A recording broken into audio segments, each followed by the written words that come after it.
감동이네요. 너무 잘하고 너무 은혜롭게 또 가사가 우리에게 쏙쏙 닿을 수 있도록 잘 찬양해 주셔서 너무 감사드립니다.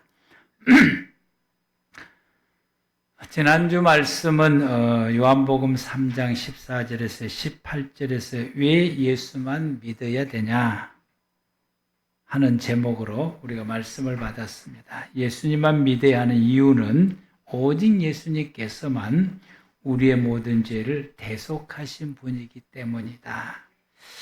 하나님께서 우리를 구원해 주실 구원자를 예수님만 보내셨고 우리는 예수님을 통해서만 가능하다. 모든 인류가 예수님 외에는 우리에게 구원자를 보내지 않으셨다라고 말씀하십니다. 우리가 예수 그리스도를 믿음으로 통해서만 우리가 구원을 얻을 수 있다라고 말씀하십니다. 우리가 예수님에 대해서 믿어야 할 부분에 대해서는 성경에서 5가지로 말씀하시고 사도행전, 오늘 우리가 사도행전을 다 함께 합독했는데 사도행전에서도 5가지를 말씀하고 있습니다. 그걸 우리가 그림으로 보면은 이렇게 저 그림을 보게 되면은 저기는 이제 4가지밖에 없는데 하나를 저기가 넣을 수가 없어서 그 다음에 별도로 넣었어요. 저 그림 앞에 저 그림을 보면은 탄생, 성령으로 잉태해서 동정녀에 통해서 나셨다라고 하는 걸 믿어야 돼요. 예수님이 땅에 오셨다, 탄생했다. 그게 중요한 거예요. 그보다 더 중요한 거 동정녀에 의해서 탄생했다라고 하는. 그 다음에 예수님이 죽으심, 모든 인류의 죄를 대속해서 십자가에서 죽으셨음을, 내 모든 죄를 예수님께서 대신 짊어지고 십자가에서 죽으셨음을 우리가 믿는 것입니다. 3번째는 예수님이 부활하심인 것입니다. 이쪽의 그림이죠. 3번째는 예수님이 부활하시고 죽은 자 가운데서 사흘 만에 다시금 부활하신 것을 말씀하시게 됩니다. 부활하시고 난 다음에 가운데 동그란 것이 이제 승천하시는 장면입니다. 예수님께서 다시금 하나님의 나라로 돌아가서 하나님의 우편에서 모든 믿음의 성도들 위해서 하나님 앞에서 중보하신다라고 하는 이걸 우리가 믿는 것입니다. 예수님이 승천하심, 그리고 그 다음 그림의 마지막으로 예수님은 이 땅에 다시 오신다라고 하는 것입니다.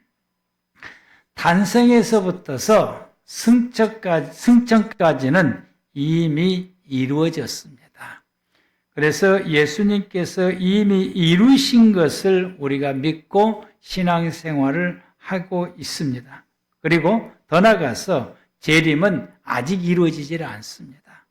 우리는 이 재림, 다시 오실 예수님을 만날 소망을 가지고 그리고 우리가 그날을 위해서 준비하면서 신앙생활하고 있는 것이 오늘날 우리 모두의 신앙생활의 모습입니다. 마태복음 24장에서는 예수님께서 당신이 분명히 말씀하시기를 다시 오신다라고 말씀하시고 그 다시 오신다라고 하는 말씀을 오늘 이 본문에서 분명하게 말씀해 주십니다.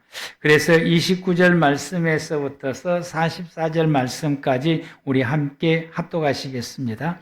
그날 환난 후에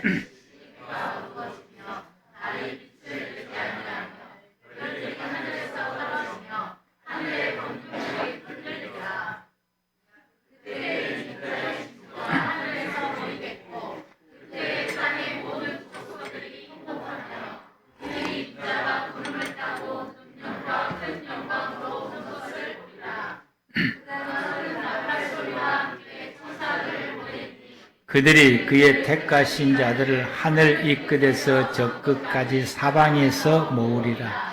이러므로 너희도 준비하고 있으라. 생각하지 않을 때 인자가 오리라.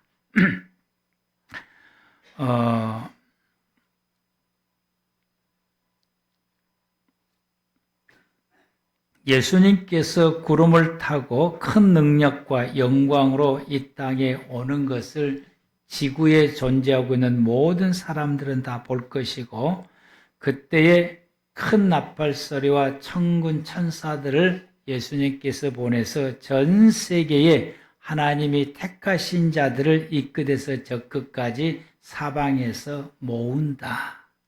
그렇기 때문에 44절에 너희가 준비하고 있으라 라고 말씀하십니다. 24장 오늘 본문 전후에 예수님께서 재림하시기 전에 자연 혹은 우주 혹은 이 세상 속에서 전쟁이나 윤리나 국가나 사회적 시대 속에서 여러 가지 징조가 나타난다라고 말씀하시게 됩니다. 다니엘서에서는 바벨론 시대 때부터서 바벨론 시대 때 다니엘서가 기록됐는데 바벨론 시대에서부터서 그 이후의 시대 페사, 페르시아 그리고 헬라, 로마 그리고 그 이후의 세상의 시대 마지막으로는 그리스도의 시대까지 이 다니엘서에 예언적으로 말씀해 앞으로 이런 세상이 온다. 그런데 지금에 와서 보게 되니까 다니엘서에 말씀하셨던 모든 말씀들이 다 이루어졌다라고 하는 것이죠.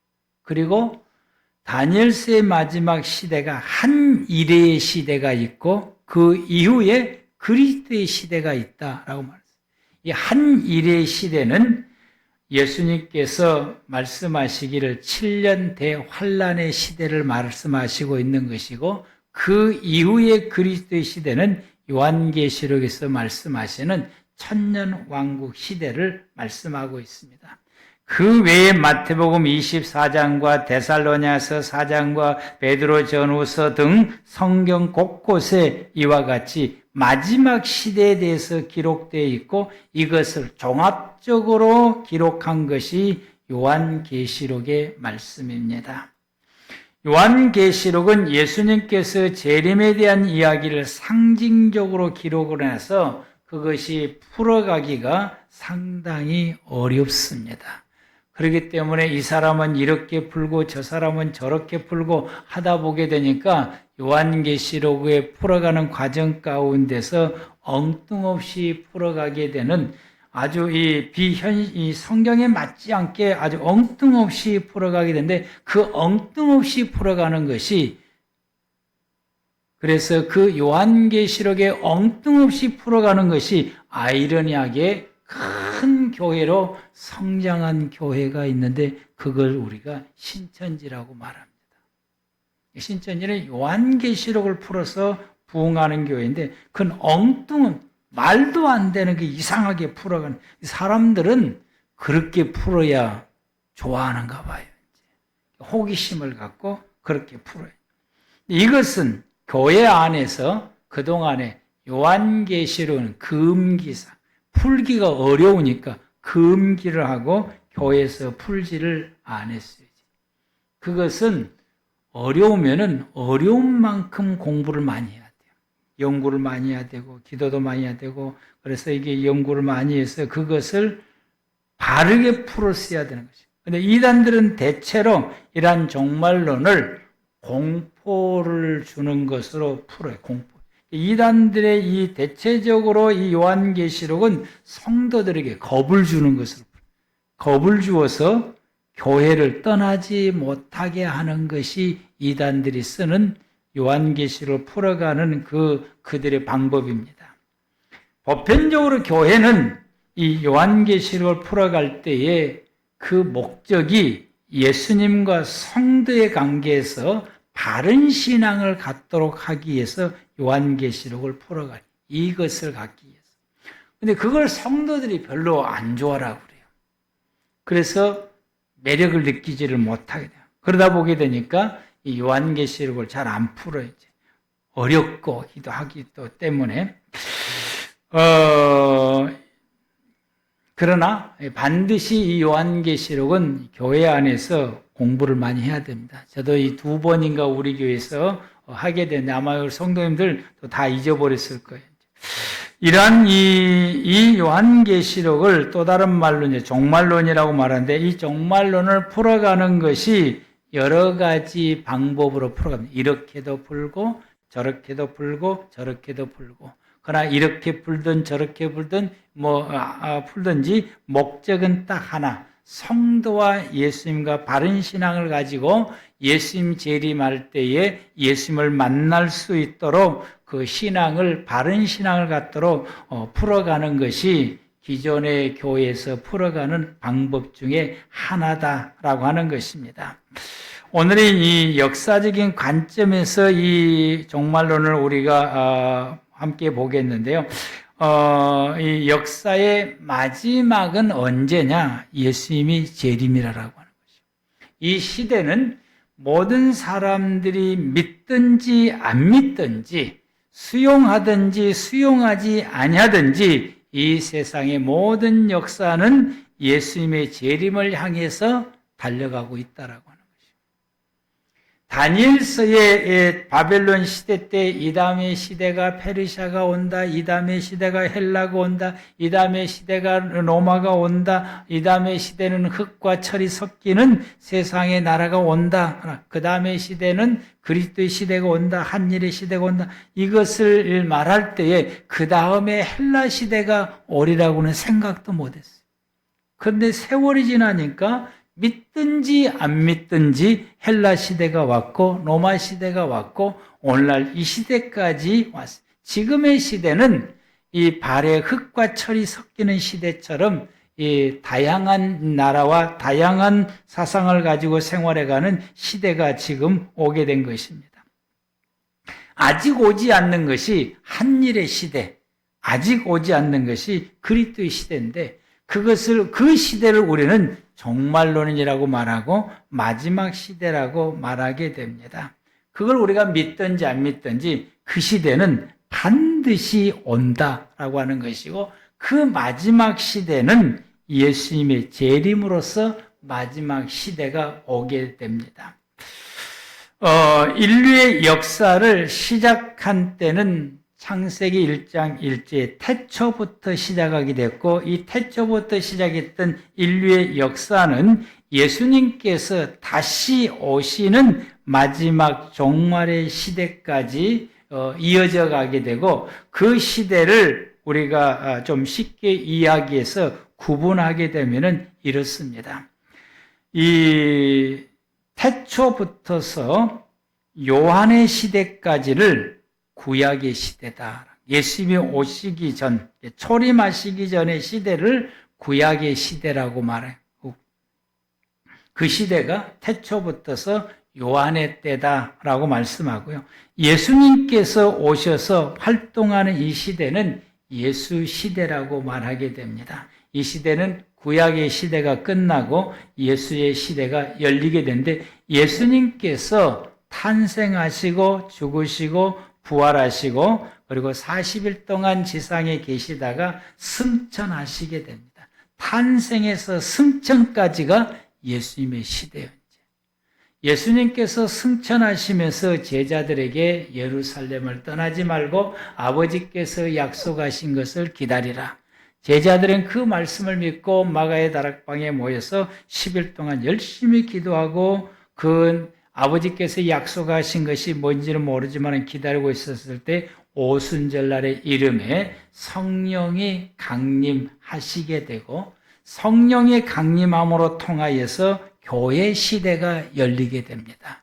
교회가 생겨나게 돼서 교회 시대가 열리게 되고 이 교회 시대는 오순절날 성령 강림으로부터 시작해서 7년 대환란 전까지가 교회 시대입니다. 지금은 교회 시대입니다. 모든 사람들이 교회를 중심해서 신앙생활을 하고 있습니다. 우리는 교회 시대를 살아가고 있으며 이 교회 시대가 7년 대환란이 오기 전까지는 이 교회 시대를 이어가게 됩니다. 그리고 교회 시대가 지나가게 되면은 마지막 7년 대환란 시대가 오게 되고 7년 대환란의 시대를 다니엘서는 한 일의 시대다라고 말씀합니다. 이 7년 대환란 시대는 적그리스도가 등장해서 적그리스도가 다스리는 시대입니다. 이 시대가 오기 전에 세상에는 여러 가지 많은 징조들이 나타난다. 천재지변이 나타나게 되고 사회적으로도 나타나게 되는데 도덕이 무너지게 될 것이다. 부모가 자녀를 죽음의 자리에 내몰고 자녀가 부모를 죽이는 일은 사회적으로 도덕이 파괴되는 시대가 온다고. 그래서 지금 요즘 우리가 매스컴으로 보게 되면은 부모가 자녀를 죽이는 일이 예전에는 없었는데 지금은 비일비재하게 이게 방송이 돼요. 자녀가 부모를 죽이는 것도 이 도덕이 무너지게 이런 사회적인 징조가 일어나게 되고 국가 간의 전쟁, 민족 간의 전쟁들이 일어나게 되며 지진이 일어나게 될 것이고 시대는 급속도로 빨라진다라고. 지금 이 시대는 얼마만큼 빨라질지를 모르겠어요. 얼마만큼 빨라질지를 모르는데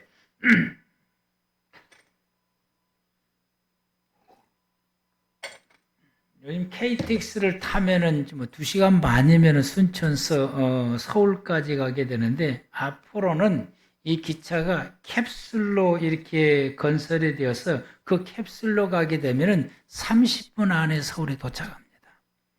그 기술은 이미 도달했어요. 공사비가 많이 들어서 하지를 못하지. 이런 시대가 얼마만큼 빨라질지를 몰라요. 지금 우리가 비행기를 타면 미국까지 가면 10시간을 가야 되는데 앞으로는 이제 한두 시간이면 갈 수 있는 그 시대가 곧 오게 된데 언제 올지는 모르겠어요. 이런 예수님이 재림할 때가 다가오게 되면은 시대가 점점 더 빨라진다라고 하는 것이 다니엘서에 기록된 말씀입니다. 이런 징조들이 나타날 것이라고 성경에서 말씀하시게 되고요. 이 7년 대환란이 끝나면은 예수님이 재림하시게 되고 예수님이 재림하심으로 통해서 그동안의 모든 세상을 정리하시고 천년왕국 시대가 열리게 됩니다.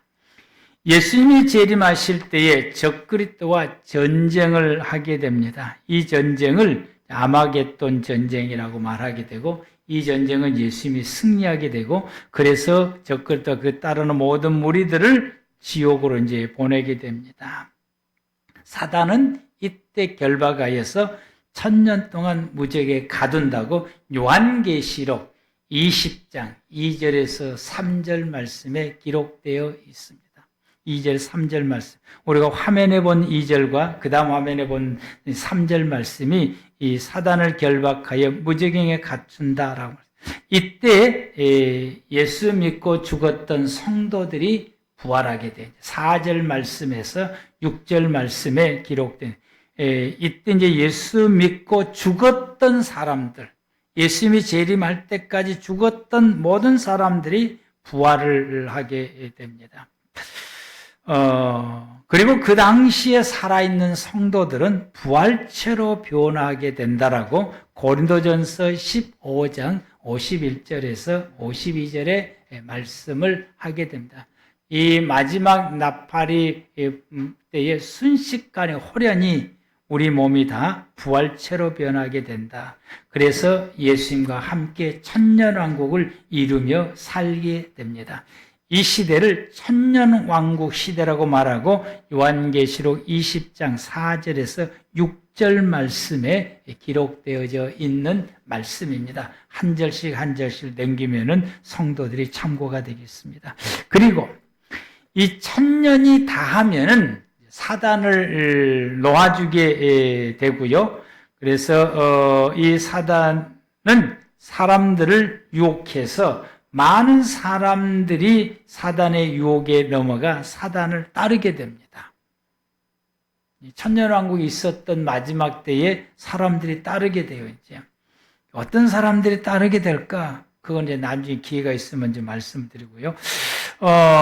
이렇게 따르게 되면은 그래서 이 사단이 예수님과 대전쟁을 벌이게 돼요. 이 전쟁을 성경에서 곡과 마곡의 전쟁이라고 요한계시록 20장 7절에서 10절 말씀에 기록되어 주고 있습니다. 그 다음 구절 넘기고 그 다음 구절 넘기게 되면은 이 전쟁은 예수님이 승리로 끝나게 되고 사단과 그 따르는 무리를 영원한 지옥 형벌에 내려서 영원한 지옥 형벌에서 쳐넣게 되게 됩니다.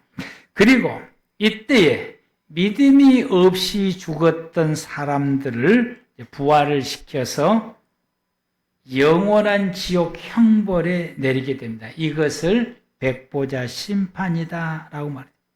이 백보자 심판을 통해서 육의 시대는 끝나게 되고 그때부터서 영원 시대가 열리게 됩니다. 기회가 있으면 다음에 도표로 여러분에게 보여드리도록 하겠습니다.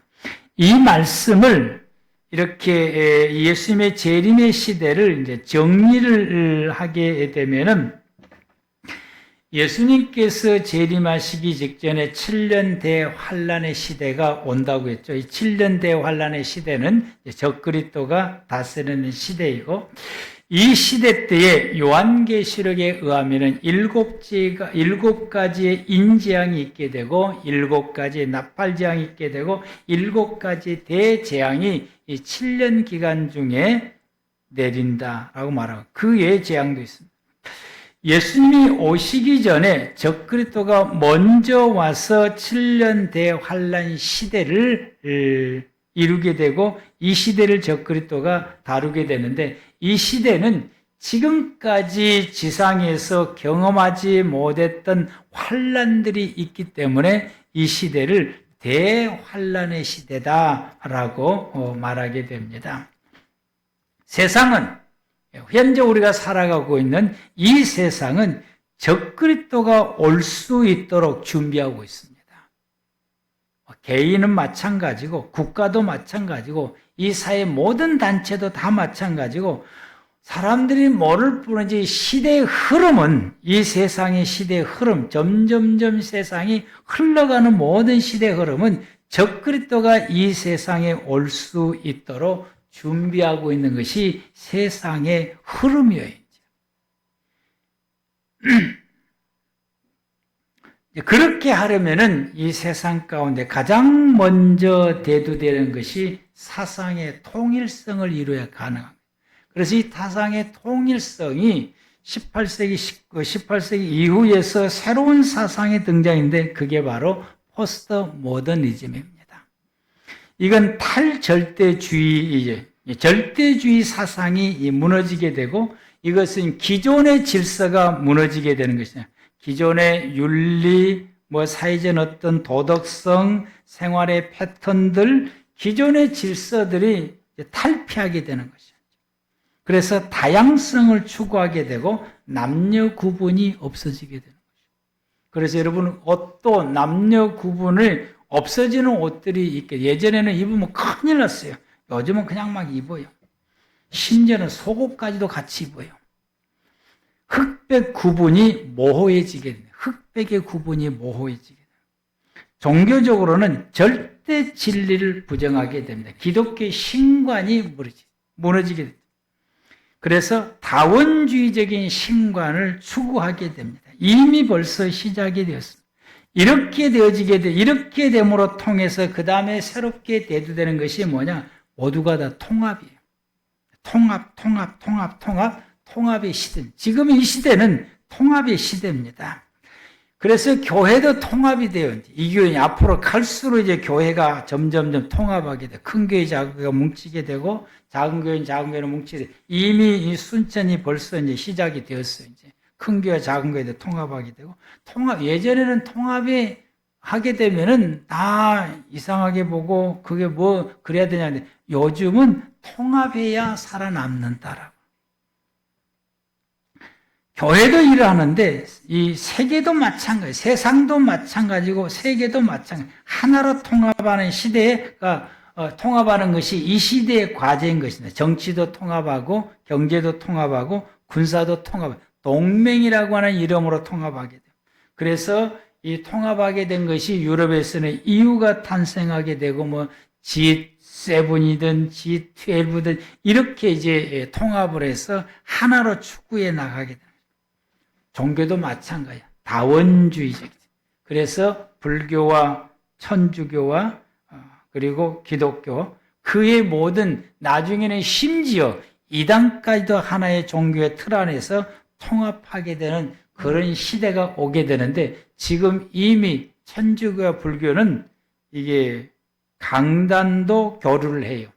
통합이 이미 되어가지고 강단도 교류하고 이런 시대가 오게 되고 세계의 나라들이 이제 이미 이것이 지금 형성되어 있는데 서방이라고 하는 이 타이틀로 뭉치게 되고 동방이라고 하는 타이틀로 뭉쳐가게 되고 남방이라고 뭉치게 되고 북방이라고 뭉치게 되는데 서방은 미국과 유럽의 연합이 서방 세력입니다. 그래서 그들을 말할 때에 지금 용어가 서방이라고 말해요. 서방 세력이라고 말해요. 동방은 동쪽에 있는 나라예요. 이 나라가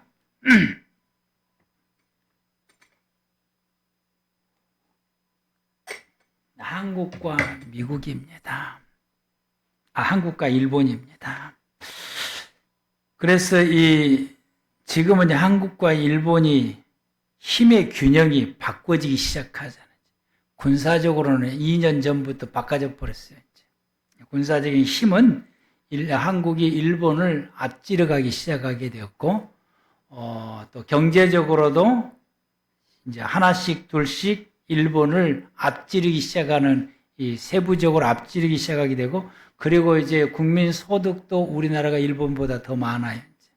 일본은 쇠퇴할 수밖에 없는 조건을 가지고 있는데 한국은 더 발전할 수밖에 없는 조건을 가지고 있는 거예요. 앞으로 점점점 일본과 한국이 바꿔지게 될 것이고 그러게 되면은 아마 이제 그 세계의 뭐 G7도 일본 있고 우리는 아직 들으니 이것도 바꿔질 가능성이 높아요. 그러게 되면은 동방이 이 중심이 한국이 될 가능성도 높다. 왜? 더 세력이 점점 더 커지게 되고 왜냐 하게 되면은 나중에 3차 세계대전이 일어나게 되면 군사의 힘인데 군사의 힘이 세계적으로 군사의 힘이 인도 다음이 한국입니다. 그래서 5위가 되는 이 5위가 세계 군사력의 5위가 한국이 되는 것이 지금 이미 거기에 도달하게 됐고 그것을 앞지를 나라가 없대요. 한국을 앞지를 나라가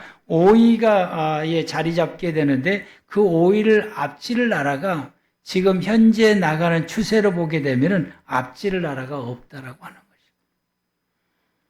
남방은 아랍 국가고 이 아랍 국가의 중심은 이란입니다. 그리고 북방은 러시아고 그 러시아와 힘을 합친 나라가 중국이 될 것이고요. 이렇게 재편이 되어지게 되는데 이게 공고해진다라고 하는 7년 대환란 기간에 적그리스도가 전 세계를 다스리는 시대인데 이 중간쯤에 유브라데 전쟁이 일어난다고 요한계시록에서 말씀합니다. 요한계시록에는 마지막에 세계 전쟁을 말씀하고 있어요.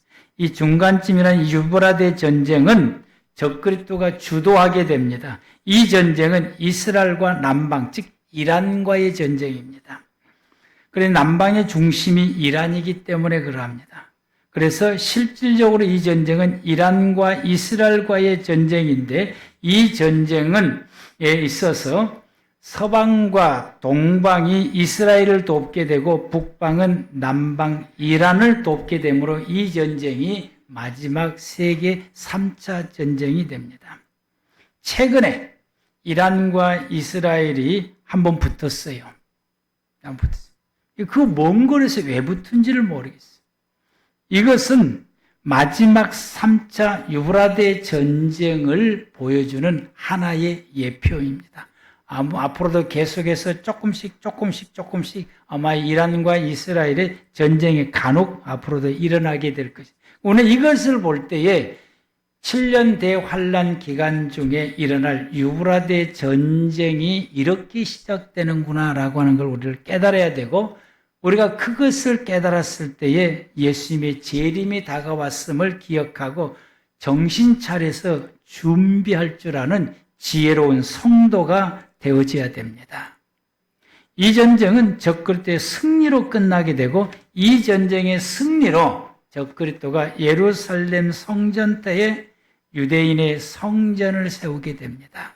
이 성전을 제3의 성전이라고 말합니다. 이 제3의 성전은 지금 유대인들은 제3의 성전을 지을 모든 것을 다 갖춰놓고 때를 기다리고 있어요. 그 모든 것을 갖춰놓고서 돈 받고 이게 구경시켜줘요. 그래서 제3의 성전이라고 그게 비싸게도 받아요. 그래서 일반 성지순례 일반으로 가게 되면은 거기를 안 갑니다. 관광회사들. 왜? 입장료가 비싸기 때문에 들어가질 않아요. 거기를 들어가려면 특별히 요청을 해서 별도로 돈을 내야 들어갈 수 있어요. 이와 같이 이 제3의 성전을 짓고 나면은 적그리스도가 성전에 앉아서 내가 바로 하나님이다 라고 선언을 하고서 자기 자신에게 제사하도록 선포하게 됩니다. 이 말씀이 마태복음 24장 15절에 그리고 다니엘서 9장 27절에 다니엘서에 또 두 곳에 더 기록되어 있습니다. 이것을 반대하는 것이 교회와 성도들이에요. 그래서 교회와 성도들이 본격적으로 7년 대환란 기간 중에 핍박을 받게 됩니다. 어마무시한 핍박을 받게 되고, 이때 성도들은 살아남을 수가 없어요. 그래서 이 반대하다가 모두가 다 성도들이 순교를 당하게 됩니다. 7년 대환란이 지나면 예수님께서 재림하시게 되고, 재림하시는 예수님과 예수님을 따르는 천군 천사와 적그리스도와 그 세력들과 한판 전쟁이 벌어지게 됩니다. 이 전쟁을 요한계시록에서는 아마겟돈 전쟁이다라고 말하게 됩니다. 이 전쟁은 적그리스도와 그리고 예수와 이 전쟁인데, 이 전쟁은 예수님이 승리하시게 되고, 이 전쟁의 승리로 말미암아 적그리스도와 그를 따랐던 모든 세력들을 지옥 형벌에다가 떨어뜨리게 되고, 사단을 결박하여 1000년 동안 무저갱에 가두게 됩니다. 이때 예수 믿고 죽었던 사람들이 부활하여 예수님을 영접하게 되는데, 이때 부활을 첫째 부활이다라고 말씀하게 됩니다. 이 당시에 살아있는 사람들은 고린도전서 15장 51절과 52절에 말씀한 것처럼 부활체로 변하게 돼서 예수님을 맞이하게 됩니다. 다시 오신 예수님을 만나게 되고, 구원받았던 모든 성도들이 예수님과 함께 1000년간 생활하게 되는데, 이 1000년간 생활하는 이 생활을 요한계시록에서 천년왕국이다라고 요한계시록 19장과 20장에서 말씀하여 주시게 됩니다. 이 천년왕국이 지나가게 되면은 잠시 사단을 풀어주게 되는데, 풀려난 사단은 믿는 사람들을 유혹해서 자기 편으로 끌어들여서 예수님과 일대 전쟁을 벌입니다. 이 전쟁을 요한계시록에서 곡과 마곡의 전쟁이다. 그래서 곡과 마곡의 전쟁은 예수님과 사단과의 마지막 전쟁입니다. 이 전쟁은 예수님이 승리합니다. 예수님은 져본 적이 없어요. 그래서 예수님께서 나는 이겼다라고 말씀해요. 그래서 나를 따르는 자도 이긴다라고 말씀해요. 우리가 예수님을 따라서 우리의 모든 삶에 승리하는 저와 여러분들 되기를 바랍니다. 그래서 예수님께서 승리해서 사단을 결박하여 영원한 지옥의 불에 던지게 되고, 그 사단을 따라서 예수님을 대적했던 모든 사람들도 영원한 지옥불에 던져버리게 됩니다. 이걸 백보자 심판이라고 말해요. 그리고 예수를 믿지 않았던 죽은 사람들을 모두 다 부활을 시켜서 이때에 이 예수 믿지 않고 죽은 모든 사람들을 부활시켜서 지옥불에 던져 넣게 됩니다. 영원한 형벌을 가하게 됩니다. 이것이 요한계시록 20장 11절에서 15절에 기록되어 있는 백보자 심판인 것입니다.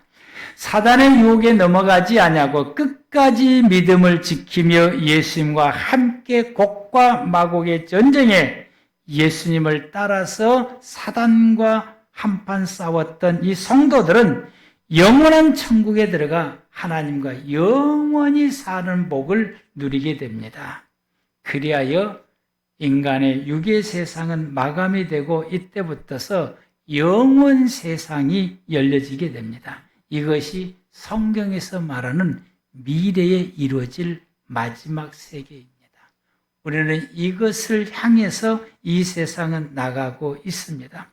이 내용이 마태복음 24장과 요한계시록과 구약성경의 다니엘서와 그의 성경에 기록되어 있는데 지금까지 기록되어 있는 말씀은 다 이루어졌고 마지막 하나 예수님의 재림의 시대 때 이루어질 이 마지막 시대가 아직 그 시대가 오질 않아서 이루어졌는데 예수님께서 그 시대가 다가오게 되면 이 세상에 이런 징조들이 일어날 것이다 라고 말씀했는데 그 징조들이 우리가 살아가고 있는 시대 가운데에 계속해서 일어나고 있다라고.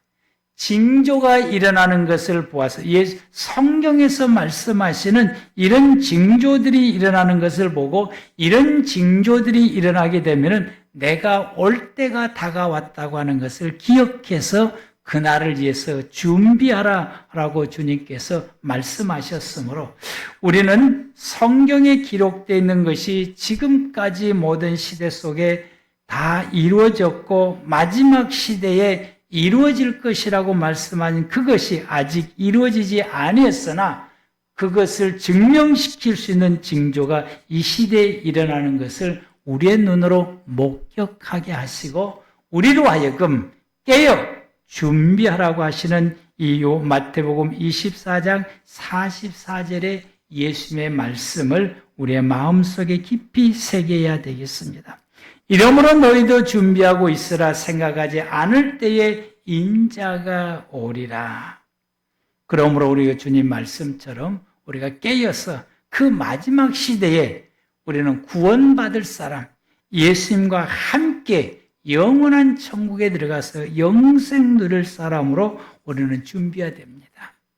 이 교회 시대 때 속한 사람들 가운데에서 예수님께서 말씀하시기를 함께 맷돌을 갈고 있으나 데려가는 사람이 있는가 하면은 버려두는 사람이 있다라고 말씀했고 함께 밭에서 일하고 있는 사람이 있는데 데려가는 사람이 있는가 하면은 버려두는 사람이 있다라고 말씀. 이것은 교회 안에서 함께 마지막 시대를 준비하며 생활하고 있는 성도들 가운데서 마지막 때에 예수님께서 천국으로 데려가는 사람이 있는가 하면은 아니면은 버려두는 사람이 있다라고 말씀하십니다.